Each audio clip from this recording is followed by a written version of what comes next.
Pagi anak-anak, bagaimana kabarnya?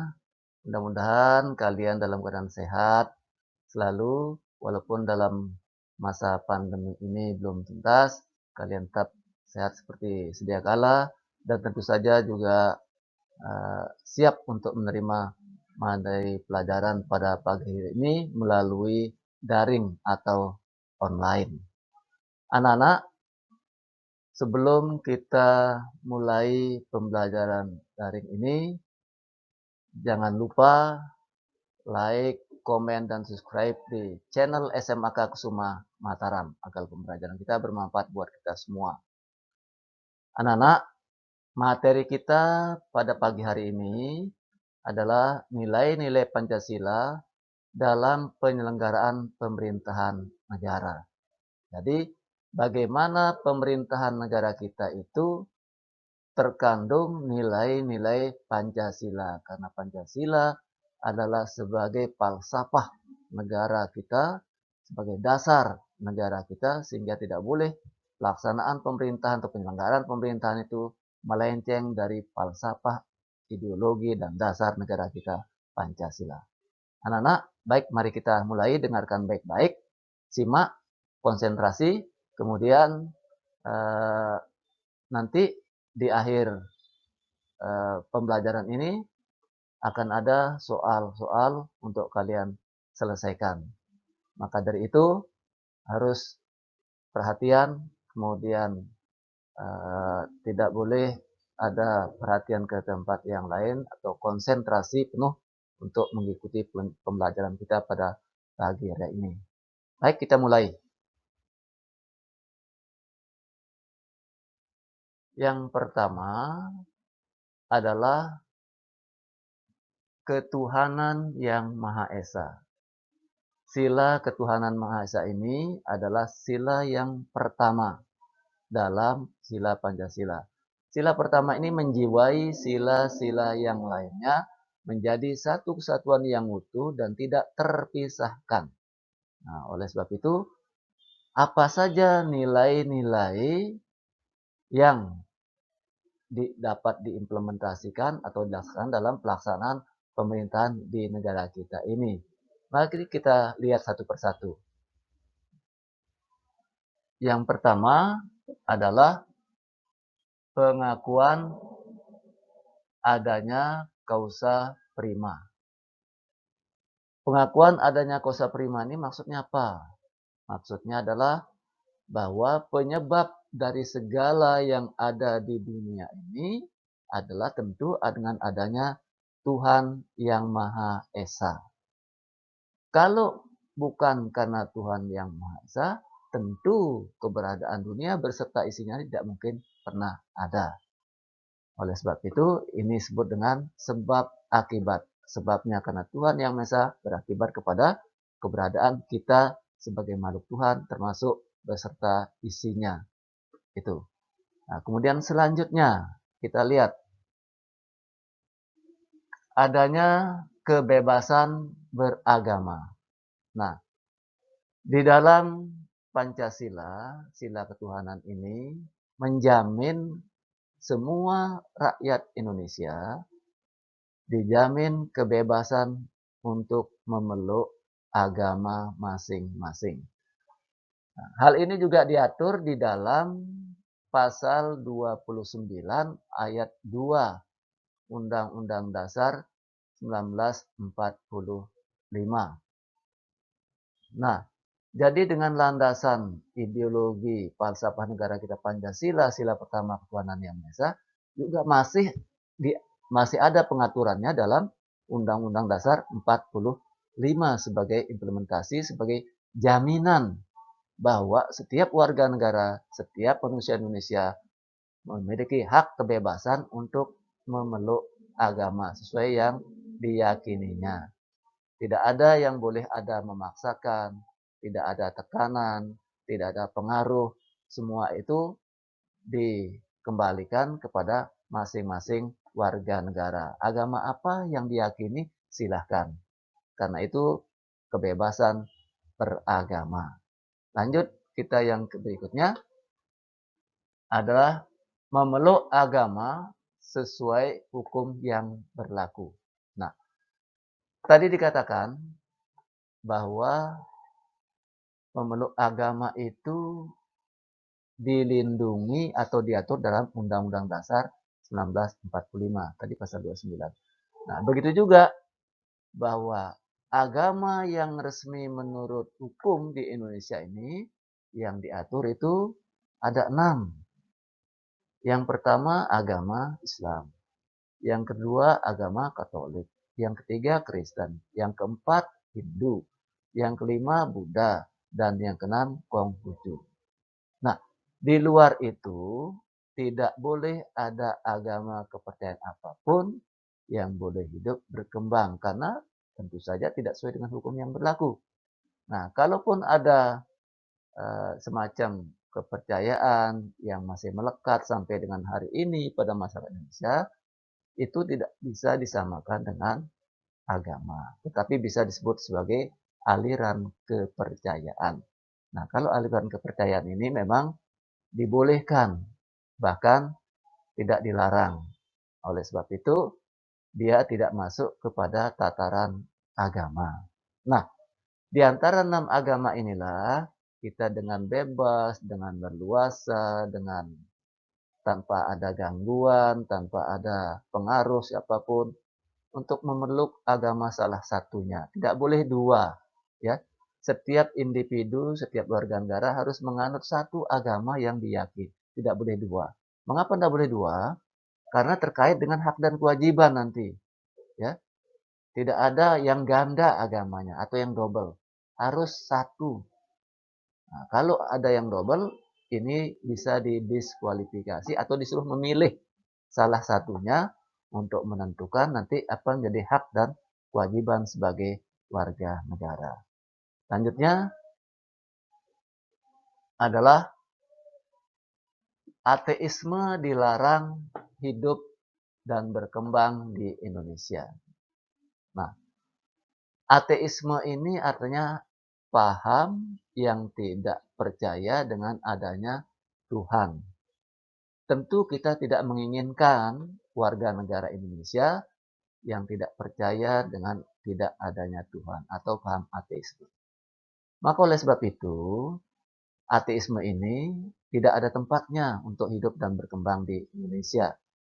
Begitu juga dulu Indonesia pernah dalam sejarahnya itu eh, terjadi pemberontakan pemberontakan PKI. PKI ini tidak percaya dengan adanya Tuhan atau disebut dengan ateis. Itu tahun 48 di Madiun. Kemudian tahun 65 itu dengan pemberontakan G30 SPKI yang terkenal dengan membunuh beberapa jenderal. Itu. Nah, kalau seperti itu tentu akan memporondakan fondasi keberagaman kita di Indonesia. Maka ini harus dijauhi, harus dilarang, ya, harus dilarang, harus dijauhi. Tidak boleh berkembang atau hidup tumbuh subur di bumi Indonesia. Ini akan membuat negara kacau, tidak fokus untuk menuju cita-cita negara kesatuan Republik Indonesia sebagaimana tercantum dalam pembukaan Undang-Undang Dasar 45 alinea keempat, yaitu intinya adalah mencerdaskan kehidupan bangsa, melaksanakan ketertiban dunia, dan ikut melaksanakan ketertiban dunia, perdamaian abadi, dan keadilan sosial. Nah, inilah cita-cita tujuan negara kita, makanya tujuan ini tidak boleh bertentangan dengan ateisme itu sendiri. Lanjut yang terakhir, dari implementasi ketuhanan yang Maha Esa ini adalah adanya toleransi.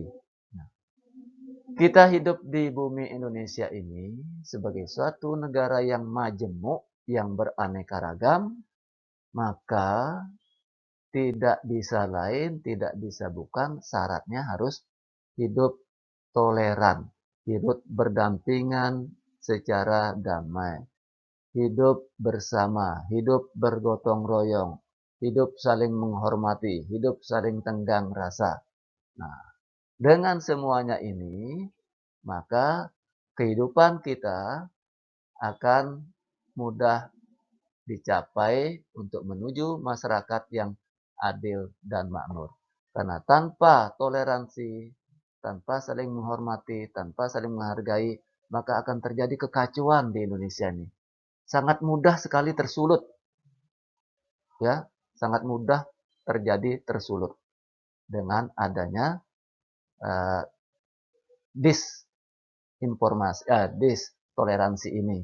Maka toleransi ini menjadi penting dalam kehidupan kita bermasyarakat, berbangsa, bernegara, termasuk di lingkungan sekolah kita ini. Sekolah kita ini terdiri dari berbagai macam-macam agama, suku, budaya, bahasa, dan lain-lain, sehingga SMA Kaksuma dikenal sebagai Indonesian ini, ya.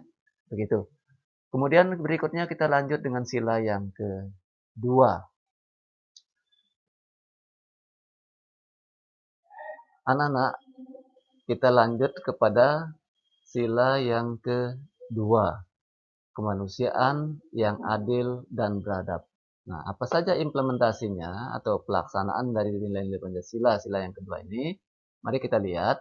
Yang pertama adalah menjunjung harkat dan martabat kemanusiaan, ya. Menjunjung harkat dan martabat kemanusiaan. Nah, manusia sebagai makhluk atau insan ciptaan Tuhan adalah yang paling tinggi kedudukannya di antara makhluk-makhluk ciptaan Tuhan lainnya, seperti tumbuhan, hewan, dan lain sebagainya. Mengapa begitu? Karena manusia dilengkapi dengan akal, pikiran, perasaan, kemudian budaya, dan sebagainya. Nah, oleh karena dilengkapi dengan akal, perasaan, pikiran, budaya, itulah yang membuat manusia itu menjadi lengkap dan sempurna. Nah, pada awalnya manusia dari masa ke masa itu terus bertransformasi kehidupannya, terus berubah kehidupannya dari kehidupan yang sederhana, kehidupan yang menengah, sampai kehidupan yang sekarang kita ini dalam kehidupan yang dipenuhi atau dilingkupi dengan teknologi yang begitu canggih. Termasuk pembelajaran kita pada pagi hari ini dengan menggunakan teknologi canggih. Nah, sebab 10 atau 5 tahun, 3 tahun terakhir belum pernah ada pembelajaran semacam ini. Nah, sekarang saatnya karena satu sebab alasan kita tidak bisa tatap muka, maka kita menggunakan pembelajaran dengan berteknologi canggih. Nah, ini akibat dari perkembangan pikiran teknologi manusia. Maka harkat dan martabat manusia itu ada di eh, akalnya, ada di pikirannya, ada di budayanya. Nah, kalau makhluk manusia, namanya biar manusia, kalau dia tidak berakal, dia tidak berbudaya, tidak menggunakan pikirannya, sering disamakan dengan hewan. Maka harkat dan martabat manusia di situ menjadi rendah.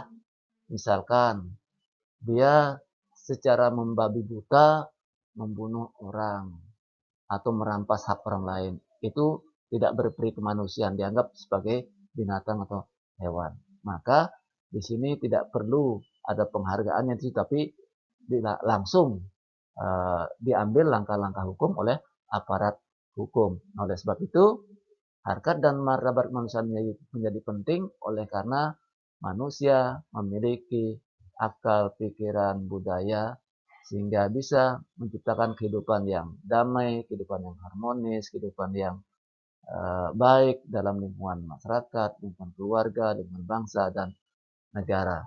Inilah yang menyebabkan mengapa harkat dan martabat manusia itu menjadi sangat penting dalam kehidupan kita. Itulah yang membedakan makhluk ciptaan Tuhan yang lainnya dengan manusia. Jadi manusia saling menghargai, saling menghormati, disulah harkat dan martabatnya. Kemudian kita lanjut implementasi atau pelaksanaan yang kedua dari sila Pancasila ini, yaitu kemanusiaan yang adil dan beradab. Ini adalah menjunjung nilai kemanusiaan. Nah, hampir sama dengan yang pertama tadi, nilai-nilai kemanusiaan itu sifatnya universal. atau umum, ya. Nilai-nilai kemanusiaan itu bersifat universal atau umum, tanpa ada sekat, tanpa ada batas berupa negara, daerah, suku, bahasa, agama. Apa buktinya? Nilai-nilai kemanusiaan itu bersifat universal. Kalau orang dilanda kesuksesan, pasti dia senang, pasti dia gembira. Manusia di ujung manapun, di bumi manapun, pasti dia senang. Begitu juga ketika manusia dilanda ketidakberuntungan, pasti dia merasakan kesedihan. Ya. Manusia sedih itu di mana-mana ada. Ya. Manusia sedih itu di mana-mana ada. Manusia gembira di mana-mana ada. Oleh sebab itu ini yang disebut dengan nilai kemanusiaan itu sangat universal. Nah, selanjutnya di samping nilai-nilai yang universal itu, nilai kemanusiaan ini dijunjung tinggi dalam kehidupan kita sehari-hari. Karena apa? Karena kita memiliki harkat dan martabat sebagai manusia. Itulah kaitannya tadi dengan implementasi yang kedua. Nah, berikutnya implementasi yang tiga dari nilai-nilai Pancasila itu adalah adanya tenggang rasa. Apa itu tenggang rasa? Dalam kehidupan kita sehari-hari, sering kita mendengar istilah tenggang rasa. Mari kita bertenggang rasa. Artinya mari kita saling menjaga, saling menghormati, saling bekerja sama, ya, antara satu dengan yang lainnya. Di mana? Ya, di mana saja, mau kita di rumah, dengan anggota keluarga, dengan saudara, dengan adik, dengan orang tua, mau kita di sekolah, dengan teman-teman, dengan bapak ibu guru, mau kita di masyarakat, ya, dengan para tetangga, mau dalam lingkungan yang lebih besar, yang lebih luas, lingkungan bangsa dan negara.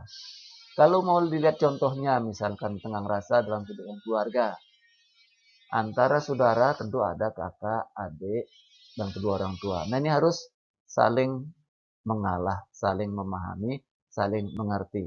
Tidak boleh ada yang merasa menang sendiri, ya. Tidak boleh ada yang merasa menang sendiri, merasa benar sendiri. Karena apa? Karena berbahaya. Oleh sebab itu ini masih bisa dibicarakan atau dengan mendahulukan tenggang rasa. Yang kakak mengasihi atau menyayangi yang adik menghormati kakaknya, begitu seterusnya. Begitu juga dengan di sekolah. Saling menghormati, saling bertenggang rasa dengan teman-teman yang sebangku, dengan teman-teman di kelas, dalam menerima pelajaran, dalam berdiskusi, dalam menyampaikan pendapat, semua itu harus dipelihara, harus ditekankan masalah tenggang rasa ini. Begitu juga dalam berkehidupan bertetangga, ya. Tetangga satu dengan tetangga lainnya tidak boleh saling sindir, tidak boleh saling bully, tidak boleh saling menghina, tidak boleh saling mengejek dan seterusnya. Harus hidup rukun, harus hidup bertetangga. Sehingga keharmonisan hidup bertetangga itu menjadi kunci keamanan, kedamaian dalam hidup di tengah masyarakat. Itulah tenggang rasa. Nah, lanjut yang terakhir dari kemanusiaan yang adil beradab ini adalah tidak berperilaku semena-mena. Dalam kehidupan kita sehari-hari, ini sangat mudah juga kita bisa melihatnya, bahwa kalau ada orang yang mau menang sendiri, yang mau benar sendiri, itu namanya berperilaku semena-mena. Ada yang membuli temannya, ada yang menghasut temannya, ada yang kerjain temannya, itu namanya berperilaku yang semena-mena. Artinya merasa diri menang, merasa diri sok. Ya, ini yang tidak boleh. Kenapa? Karena akan mengganggu ketertiban, mengganggu keamanan, mengganggu kedamaian dalam kehidupan keluarga, sekolah, tetangga, dan kehidupan bermasyarakat, berbangsa, dan bernegara.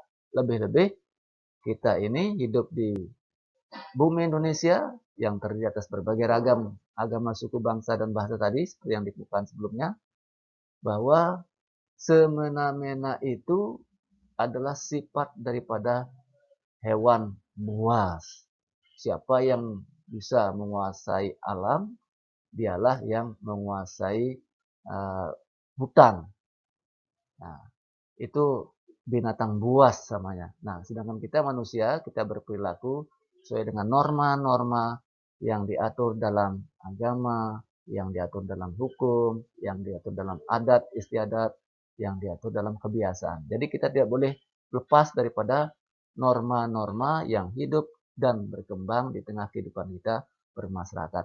Terutama kalau melanggar norma hukum, pasti akan ada sanksinya secara tegas. Melanggar norma agama juga ada sanksinya. Melanggar norma adat kebiasaan juga sanksinya, sanksi adat. Norma yang lain-lain pasti ada sanksinya. Hanya norma-norma selain hukum itu tidak ada yang sanksi yang tegas seperti ditindaklanjuti oleh aparat hukum untuk diproses di pengadilan. Nah, inilah sila yang kedua, kemanusiaan yang adil dan beradab, implementasinya dalam kehidupan kita sehari-hari. Sekarang kita masuk kepada sila yang ketiga. Bagaimana implementasi sila yang ketiga, yaitu Persatuan Indonesia.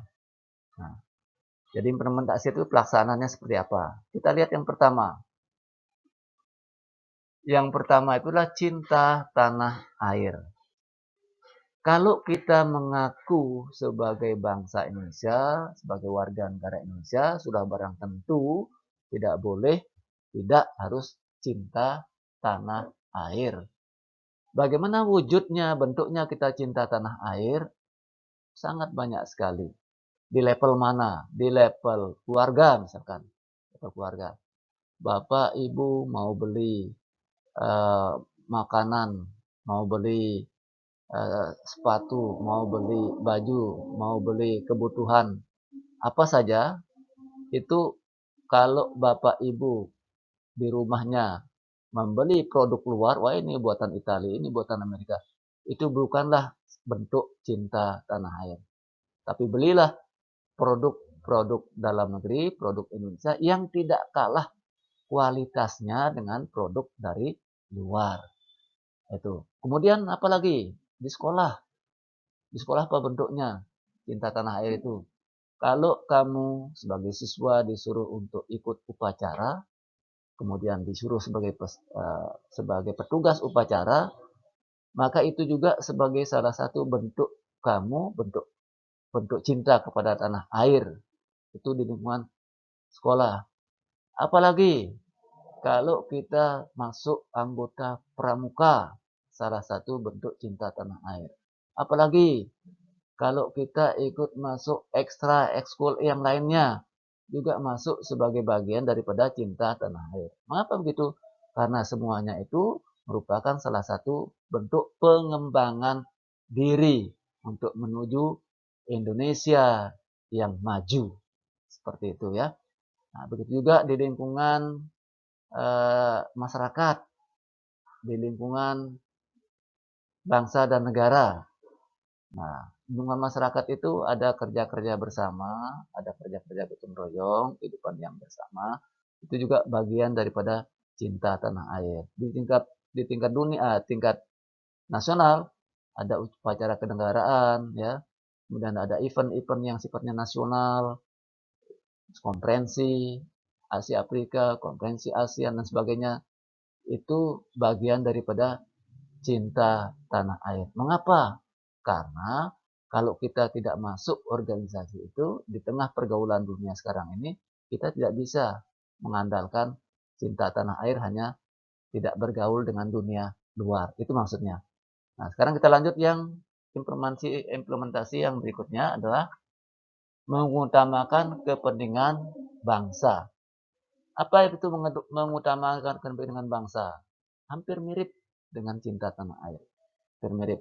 Hanya saja kalau diukur dari kepentingan pribadi, tentu saja kita harus mendahulukan kepentingan bangsa dan negara di atas segalanya, termasuk kepentingan pribadi. Contohnya apa? Kalau kita diminta untuk menjadi ketua kelas, untuk menjadi pembina upacara, untuk menjadi petugas upacara, itu termasuk dalam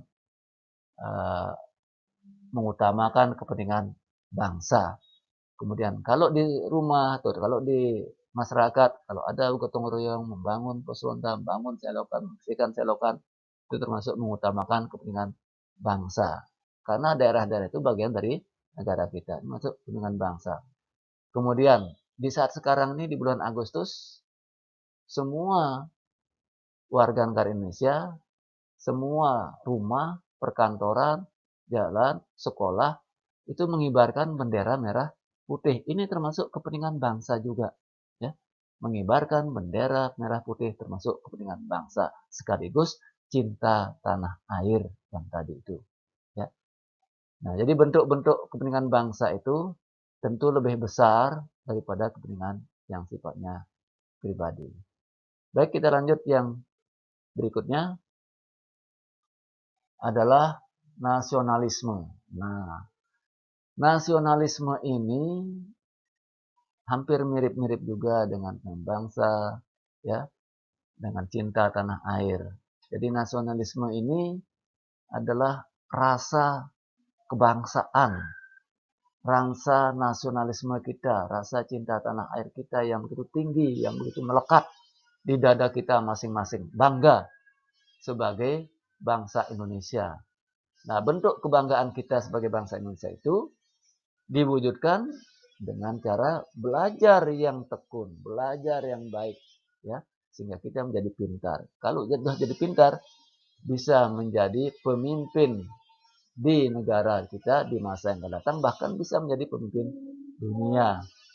Itu wujud yang pertama.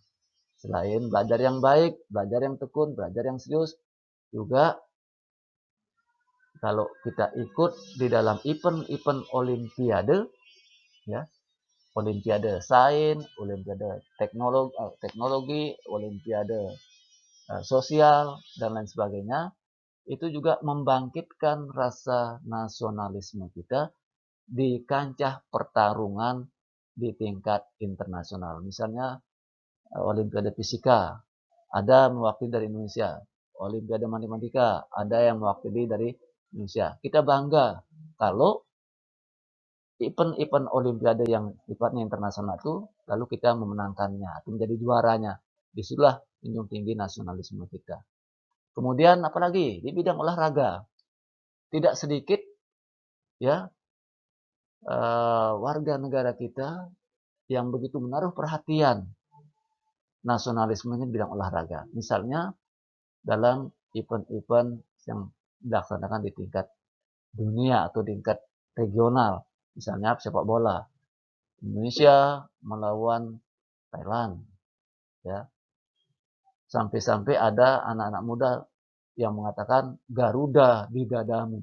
Nah, itu artinya nasionalisme dipegang teguh, sebab dengan kemenangan pertandingan olahraga itu membangkitkan nasionalisme kita. Itu di dunia olahraga. Di dunia seni juga begitu, ya. Kita akan merasa sedih, kita akan merasa apa namanya eh, di merasa ditinggalkan atau merasa dilecehkan kalau ada kita punya hasil seni, baik itu lagu, baik itu tarian, apa saja yang diambil oleh negara lain, berarti terusik rasa nasionalisme kita. Ya, nasionalisme kita menjadi terusik. Nah, oleh sebab itu, mari kita jaga apa yang menjadi kebanggaan, apa yang menjadi modal bangsa kita yang untuk menjunjung tinggi nasionalisme kita itu tetap kita pelihara, bahkan kita tingkatkan untuk masa depan kita. Baik, kita lanjut yang berikutnya adalah menghindari penonjolan SARA. Maksudnya apa penonjolan SARA? Artinya penonjolan itu artinya mementingkan suku, agama, ras, dan antar golongan. Nah, di bumi kita Indonesia ini, SARA itu harus dibuang jauh-jauh. Ya, mementingkan SARA, menonjolkan SARA itu dibuang jauh-jauh. Tetapi tetap kita pelihara suku kita, agama kita, ras kita. Kenapa? Kalau nggak dipelihara, punah dia. Hanya yang dibenturkan itu yang nggak boleh. Saya suku Bugis, saya suku Sasak, saya suku Jawa, saya suku Bali, saya yang paling bagus, saya yang paling hebat, saya yang paling baik. Itu yang nggak boleh. Tapi dipelihara harus. Kenapa? Supaya tidak punah. Ya, suku, agama, ras kita itu harus dipelihara. Bahasa daerah kita itu harus dipelihara. Mengapa? Karena itu memang kekayaan daripada bangsa Indonesia. Kalau tidak dipelihara, punah dia. Kalau punah, siapa yang rugi? Bangsa kita, bangsa Indonesia. Jadi semua suku, agama, budaya yang ada di Indonesia ini harus dipelihara dengan baik. Hanya saja jangan dibenturkan, jangan digesek-gesekkan sehingga terjadi pertentangan. Ya, jangan dipertentangkan dengan lain. Jangan saling menjelekkan, jangan saling membuli. Ya, jangan saling membuli. Karena ini sangat berbahaya. Nah, kalau sampai itu yang terjadi, karena tidak ada undang-undangnya, namanya Undang ITE, Undang-Undang Transaksi Elektronik namanya, itu ada hukumannya minimal 5 tahun. Kalau saling bully di dalam menggunakan ITE atau media sosial ini. Sangat berbahaya. Anak-anakku, jadi itu harus kamu tahu, harus kamu hindari bahwa ada undang-undang ITE yang mengancam kita ketika saling membuli tentang sara atau suku, agama, ras. Justru dengan perbedaan suku, agama, ras antar golongan itu, kita menjadi kuat, kita menjadi utuh, kita menjadi bersatu, karena itu menjadi kekayaan kita bersama. Nah, kemudian kita lanjut yang berikut ini adalah yang terakhir dari sila yang ketiga Pancasila itu adalah menghindari radikalisme atau non-radikalisme. Nah, radikal ini adalah suatu kekuatan yang memaksakan kehendak secara ideologi, ya, satu kekuatan yang memaksakan kehendak secara ideologi. Tetapi itu yang secara negatif. Ada radikalisme yang baik, artinya yang positif. Artinya menguatkan kita untuk bagaimana caranya secara radikal Indonesia ini bisa maju. Secara radikal Indonesia ini bisa berkembang. Secara radikal Indonesia ini bisa menguasai dunia. Itu bagus. Tapi radikal yang dimaksud di sini itu adalah yang negatif. Yang bentuk kekerasan terhadap ideologi. Nah, siapa yang bisa melakukan radikalisme? Semua bisa. Apakah dia perorangan? Apakah dia golongan? Apakah dia kelompok tertentu? Apakah dia agama tertentu? Apakah dia suku tertentu? Apakah dia negara tertentu? Semua bisa melakukan radikalisme yang negatif itu. Maka itu yang namanya radikalisme ini harus kita buang jauh-jauh karena memang dampaknya akan sangat menghancurkan bangsa dan negara kita. Nah, anak-anakku, inilah beberapa dari realisasi pelaksanaan dari sila ketiga Pancasila, yaitu Persatuan Indonesia, mengenai implementasinya. Nah, sekarang kita lanjut kepada implementasi nilai-nilai Pancasila untuk sila yang keempat, yaitu kerakyatan yang dipimpin oleh hikmat kebijaksanaan dalam permusyawaratan perwakilan. Panjang kalimatnya nih. Nah, sila keempat ini implementasinya, mari kita lihat satu-satu. Yang dimulai dari mengedepankan musyawarah mufakat atau menjunjung tinggi musyawarah mufakat. Nah, masyarakat kita di Indonesia dari sejak zaman kerajaan Majapahit dulu sampai dengan hari ini, perkembangan yang begitu maju dengan teknologinya, nilai-nilai musyawarah dan mufakat itu selalu dijunjung tinggi dalam kehidupan keluarga, dalam kehidupan sekolah, dalam kehidupan masyarakat, dalam kehidupan bangsa dan negara. Mari kita tengok satu-satu. Mana buktinya bahwa eh, musyawarah mufakat itu di era teknologi digital sekarang ini masih ada. Kebetulan Indonesia ada masyarakat yang masih masih di pedesaan, ada masyarakat di perkotaan, dan ada masyarakat yang di ibu kota. Nah, ketiga tempat masyarakat hidup ini sampai sekarang kita temukan musyawarah mufakatnya. Di desa pasti ya, dalam ngolah sawah dia menyelesaikan secara musyawarah mufakat. Misalkan dia secara bersama-sama saling bantu mengolah sawah atau kebunnya. Membangun tempat ibadah, bermusyawarah sama-sama untuk membangun tempat ibadah.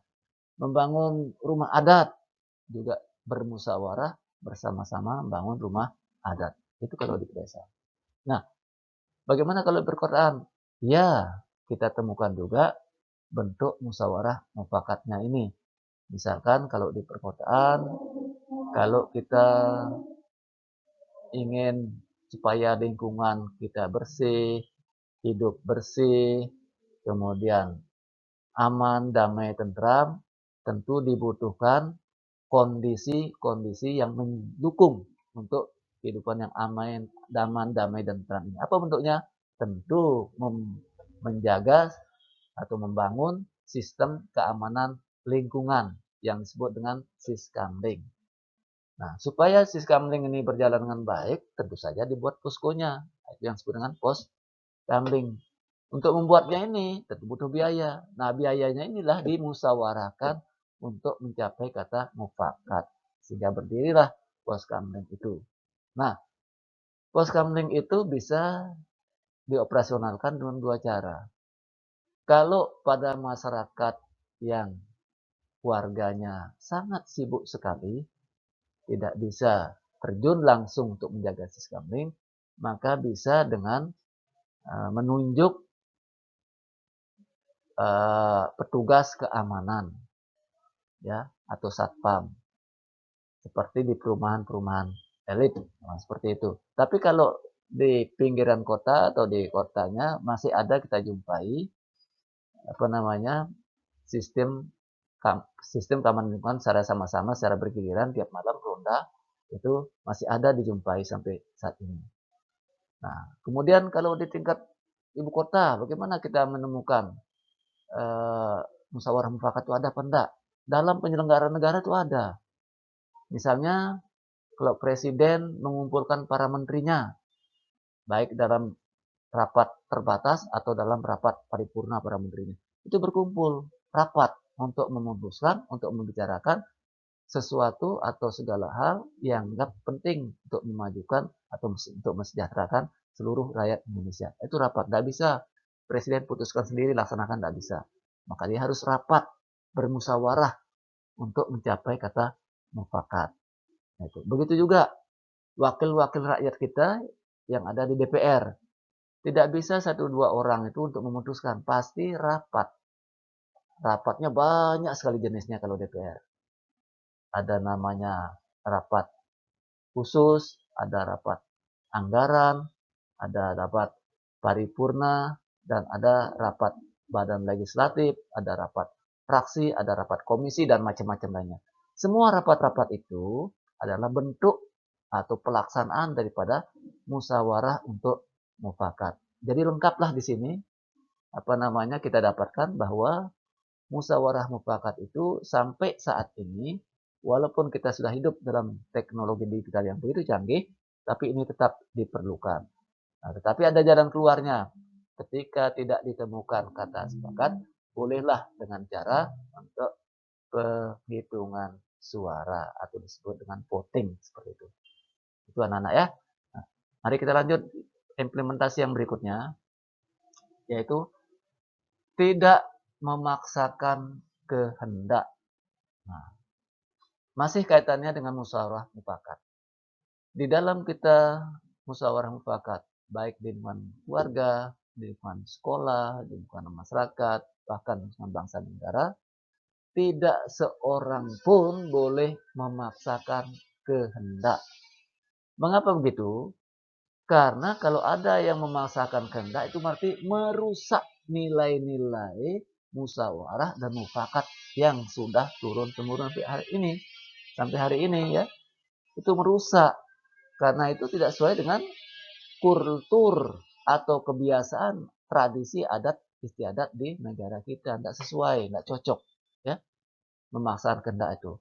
Jadi setiap orang boleh berbeda pendapat, boleh punya pendapat yang berbeda dengan teman-teman yang lain, dengan anggota masyarakat yang lain, tetapi cara menyampaikannya itu dengan cara yang baik, cara yang terpuji, tidak menyinggung peserta musyawarah yang ada di situ. Nah, kalau cara penyampaiannya sudah baik, cara yang terpuji, tentu peserta musyawarah ini akan menerima, tentu saja dengan alasan-alasannya. Jangan hanya menyampaikan pendapat, lalu tidak pakai alasan. Bahkan harus ada solusinya. Sebab apa? Kalau menyampaikan pendapat saja, ya anak SD juga bisa, anak TK juga bisa. Tapi harus ada alasan dan solusinya. Nah, kalau alasan dan solusinya ini diterima oleh peserta musyawarah, maka ini berarti yang terbaik. Dan tentu tidak akan pernah kita jumpai dengan adanya pemaksaan kehendak ini. Di level apapun, di forum apapun, pemaksaan kehendak ini tidak dibolehkan. Berarti di situ akan kelihatan egosentrisme, ya. Egosentrisnya dengan menang-menangannya, ngotot-ngototannya, itu yang tidak boleh. Mengapa begitu? Karena negara kita adalah negara kekeluargaan. Berbeda suku agama, tapi kekeluargaan kita tetap terpelihara dari dulu sampai dengan hari ini. Kita junjung tinggi nilai-nilai keluargaan itu. Di mana saja, mau di sekolah, mau di rumah, mau di masyarakat, dan lain-lain, baik di tempat olahraga, tempat-tempat perkumpulan, tempat organisasi, nilai-nilai keluargaan ini harus kita junjung tinggi, sehingga tidak ada tempat untuk bisa memaksakan kehendak. Ini anak-anak ya.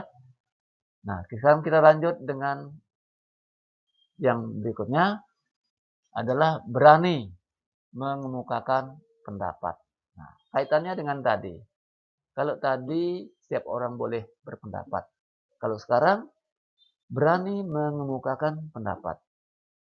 Nah, setiap kita bermusyawarah untuk mufakat, hak masing-masing peserta musyawarah sama. Apa yang sama? Masing-masing punya hak untuk berpendapat. Nah, hak untuk berpendapat ini digunakan dengan sebaik-baiknya. Bagaimana caranya?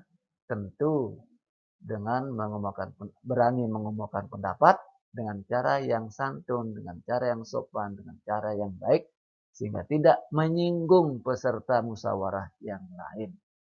Jadi tidak asal berani, ya, tidak asal berani, tetapi harus dipikirkan juga. Jangan sampai kita berani mengungkapkan pendapat tetapi menyinggung perasaan peserta yang rapat. Nah, tidak asal juga berani, tetapi seperti tadi harus ada alasannya mengungkapkan pendapat itu apa. Kemudian solusinya apa, jalan keluarnya apa. Nah, kalau sudah itu kita sampaikan, kita berani mengungkapkan pendapat dengan alasan, dengan solusi, berarti kita sudah memberikan yang terbaik di dalam musyawarah itu. Kalau hanya berpendapat, ya tidak dilarang, boleh-boleh saja. Tetapi tidak bernilai apa-apa kalau tanpa memberikan alasan atau solusinya. Jadi intinya, menggunakan pendapat dengan sebaik-baiknya tanpa menyinggung perasaan orang lain. Tidak asal berani. Baik, kita lanjut yang berikutnya adalah melaksanakan keputusan musyawarah dengan ikhlas. Nah, ini paling penting ini saya kira. Apa yang sudah diputuskan, apa yang menjadi keputusan bersama itu harus kita laksanakan dengan ikhlas. Keputusan musyawarah mufakat itu harus dilaksanakan dengan ikhlas. Jangan hanya setuju di depan. Iya, di depan. Bagaimana setuju? Setuju. Tetapi ketika pelaksanaannya tidak konsisten atau tidak mau. Ini yang tidak boleh. Mengapa? Berarti sama dengan memporak-porandakan lembaga musyawarah mufakat itu. Tidak boleh. Maka sekali kita memutuskan musyawarah dengan mufakat, maka kita harus melaksanakan hasilnya itu dengan ikhlas. Itu tandanya kita sebagai warga negara yang baik, sebagai peserta musyawarah yang baik. Kalau tidak, tentu kita akan diberi label atau diberi cap menjadi orang yang tidak konsisten atau inkonsistensi ya terhadap apa yang sudah kita bicarakan, terhadap apa yang sudah diputuskan dalam musyawarah itu sendiri. Maka dalam kehidupan kita sehari-hari jangan pernah ada apa yang menjadi kesepakatan itu untuk tidak dilaksanakan secara ikhlas. Ini kata kuncinya, ikhlas.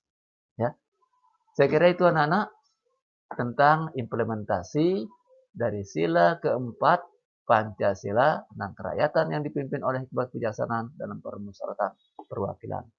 Yang terakhir kita lanjut dengan sila yang kelima, yaitu sila keadilan sosial bagi seluruh rakyat Indonesia. Apa saja implementasinya, apa saja wujudnya di sini, mari kita lihat satu-satu. Yang pertama, wujudnya adalah, yang pertama kita lihat dulu, wujudnya adalah menghormati hak dan kewajiban orang lain. Nah, kita sebagai warga negara masing-masing punya hak dan kewajiban. Ya, sebagai warga negara punya hak dan kewajiban. Haknya apa?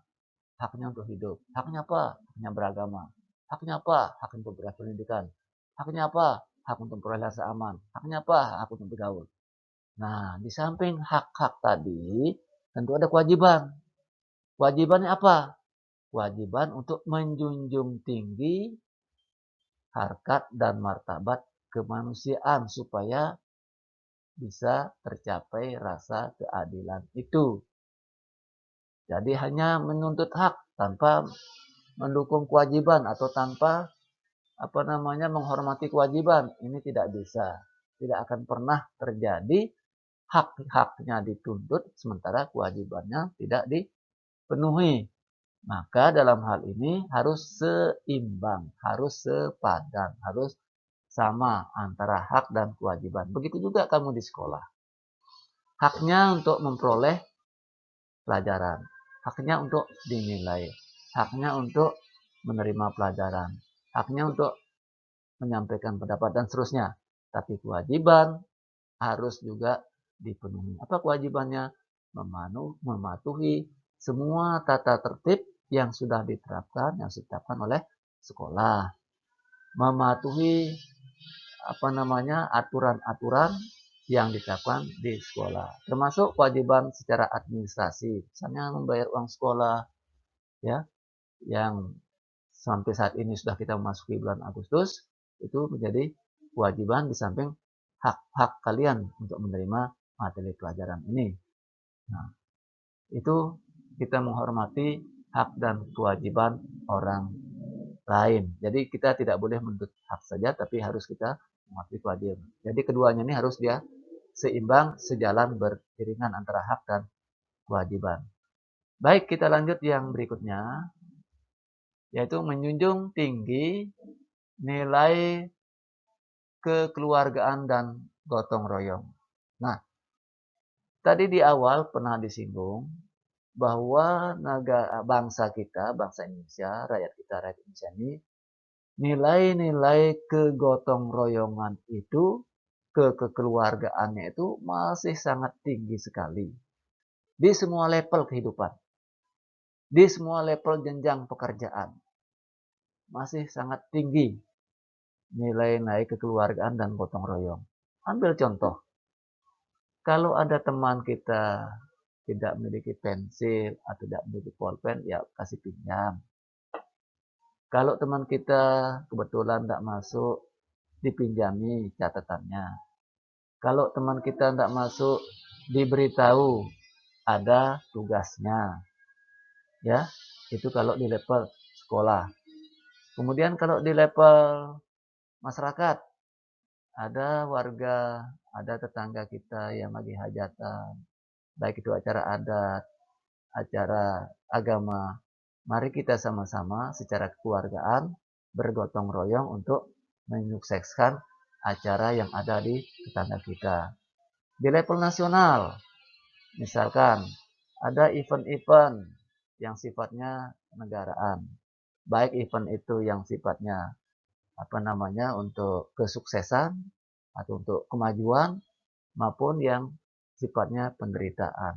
Karena kita bergotong royong juga dalam penderitaan itu ada. Misalnya dalam pandemi COVID-19 sekarang ini yang belum kelihatan selesai atau berakhir, mudah-mudahan tidak sampai tahun depan, mudah-mudahan bulan depan sudah selesai. Kita di sini bergotong royong secara keluargaan, saling memberi, ya, saling membantu bagi yang tidak mampu. Begitu juga di level yang lebih tinggi. Negara menguncurkan dana yang begitu besar membantu untuk penanganan COVID-19 ini. Baik berupa tes kesehatannya, berupa uh, tes untuk mendeteksi COVID itu ada yang pemerintah memberikan secara gratis, ya, terutama pemerintah Kota Mataram itu rapid testnya itu diberikan secara gratis. Ini juga salah satu bentuk kepedulian, kekeluargaan, dan gotong royong daripada bangsa kita di level yang pemerintahan. Begitu juga di level nasional, dengan memberikan bantuan-bantuan stimulus atau bantuan-bantuan keuangan kepada warga negara yang di PHK, yang miskin, yang memiliki penghasilan yang rendah, itu semuanya diberikan oleh negara. Ini salah satu bentuk kegotong royongan kita, kekeluargaan kita sebagai keluarga besar bangsa Indonesia. Nah, itu makanya nilai-nilai keluargaan dan gotong royong ini harus tetap dipelihara sebagai salah satu ciri khas bangsa Indonesia yang tidak dimiliki oleh bangsa lain. Ini anak-anak ya. Nah, lanjutnya yang berikutnya adalah berlaku adil kepada siapapun.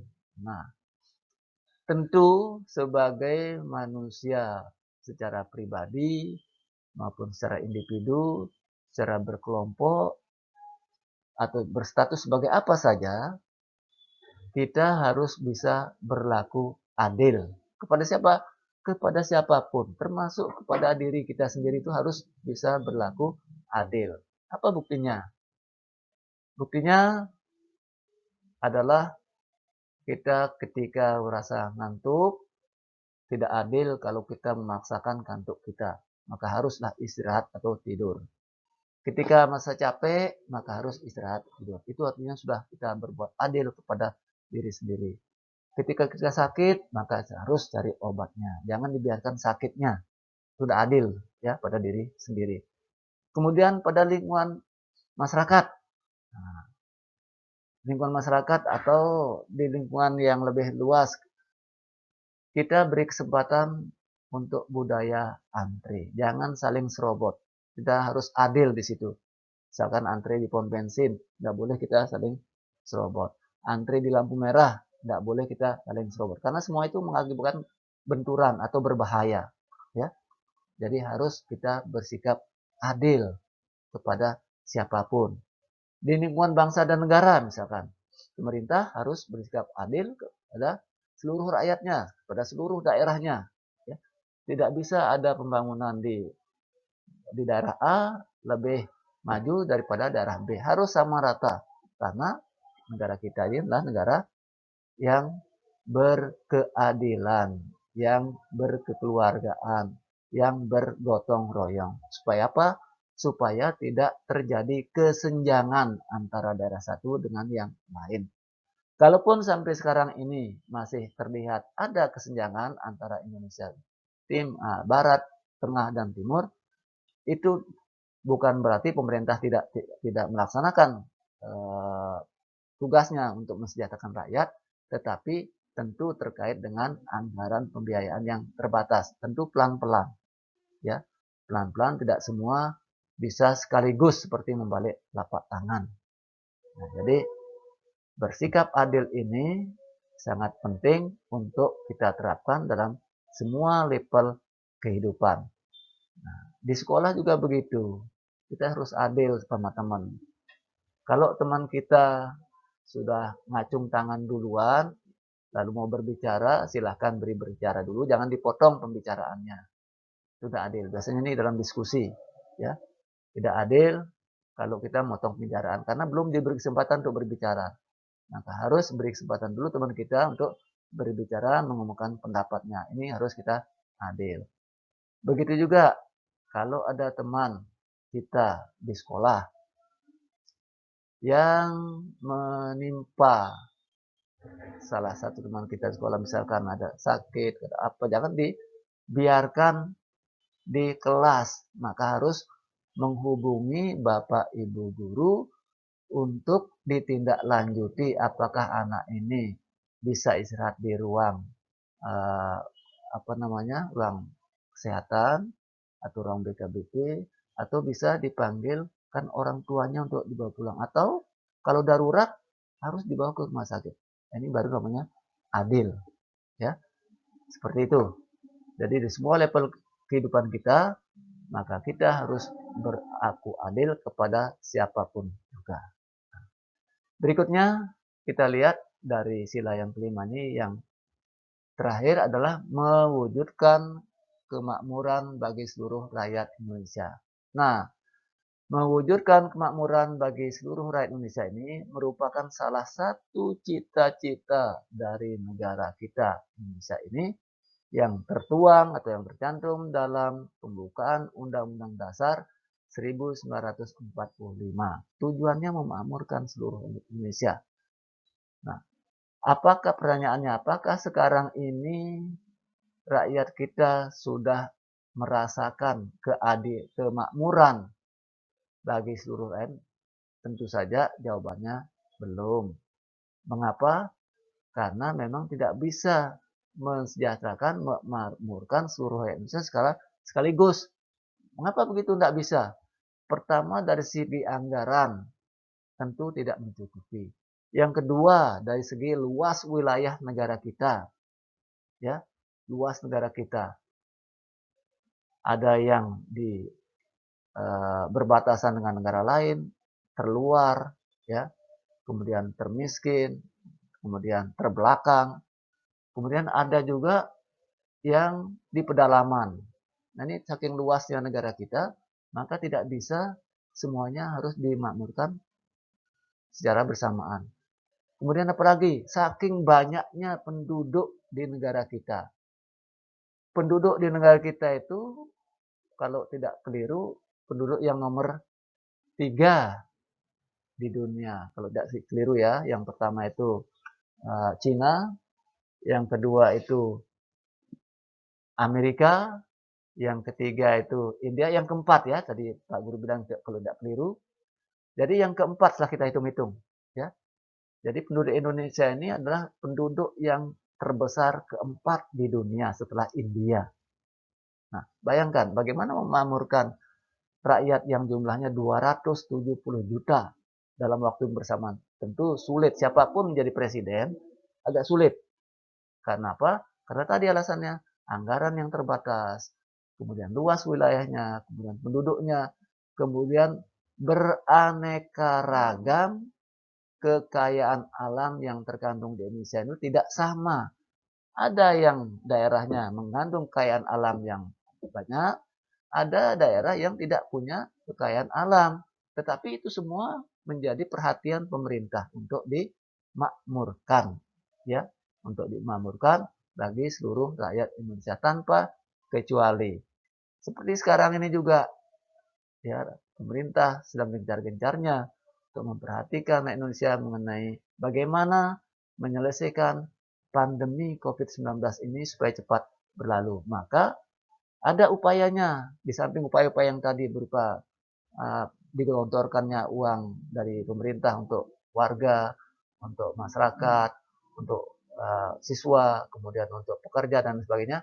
Ada upaya dari kesehatan, yaitu sedang mengadakan penelitian dan uji klinis vaksin untuk corona ini. Nah, mudah-mudahan kita doakan saja vaksin corona ini bisa selesai dilakukan uji klinis sehingga bisa mempan dan ampuh sehingga bisa Indonesia terbebas dari COVID-19. Kita doakan bersama, ya. Jadi inilah anak-anakku, semoga apa yang ditayangkan, apa yang Pak Guru sampaikan dari sila pertama sampai sila terakhir mengenai implementasi Pancasila dalam Pancasila ini menjadi pemahamanmu, kemudian bisa nanti kamu implementasikan. Nah, nanti di akhir ini akan ada tes tentang apa yang Pak Guru pernah sampaikan di tayangan ini. Sekian, sampai di sini dulu. Nanti kita lanjut di bab yang kedua, ya. Bab yang kedua tayangannya nanti seminggu lagi atau 2 minggu lagi, ya.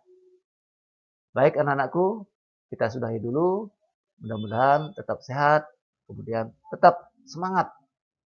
Pagi semangat. Selamat pagi semuanya.